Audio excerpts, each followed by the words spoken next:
this world where people are dying of hunger, a billionaire's daughter just got married to a celebrity and they spent almost $5 million on the wedding. Her wedding dress alone was $250,000. You think those ones are going to heaven? Like impossible. They come from a country where the $5 million they spent on that one wedding will feed 5 million people for the next 10 years. But they won't spend that money to do such things. They will leave those 5 million people to starve, and they will go spend the money on themselves.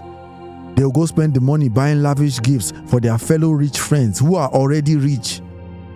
A rich man buying his friend $1 million watch. A rich man buying his friend a $400,000 car. Does that make sense? That money will save so many people from starving to death. But no, they will rather gift it to their rich friends. And that's why Proverbs 22:16 says, the rich who oppress the poor to increase their wealth, and the rich who gives to the rich, they are both coming to poverty. It's a guarantee. They will perish with their wealth. And that's why Yahushua said, it is easier for a camel to go through the eye of a needle than it is for a rich man to enter into the kingdom of heaven. It's unconscionable the way these rich people live. It is heartless. It's meaningless.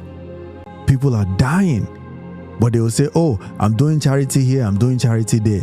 Even the charity they do is for show, or just to say, God, look, I'm doing something for the needy.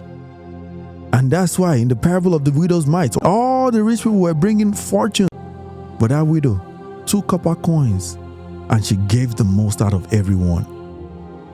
Because it doesn't matter how much you give as a rich person. What matters is how much you are depriving yourself. What matters is how you are attaining your wealth, because most rich people build their wealth on the labor of the poor who they do not care to establish. They are too selfish to give those people a rich token because they only concern themselves with getting richer. And please don't get confused for a second. Like all poor people are going to go to heaven because they were poor. No, scriptures is referring to Christians. If you don't believe in Christ, Christ is not talking to you.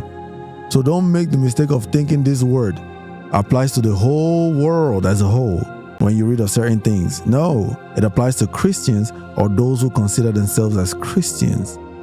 The rich man in Luke 16 was a Christian. Lazarus was a poor Christian. So once again, just because you are poor does not mean you are going to heaven. If that's the case, then all poor people will be in heaven, including non-believers and devil worshippers. No.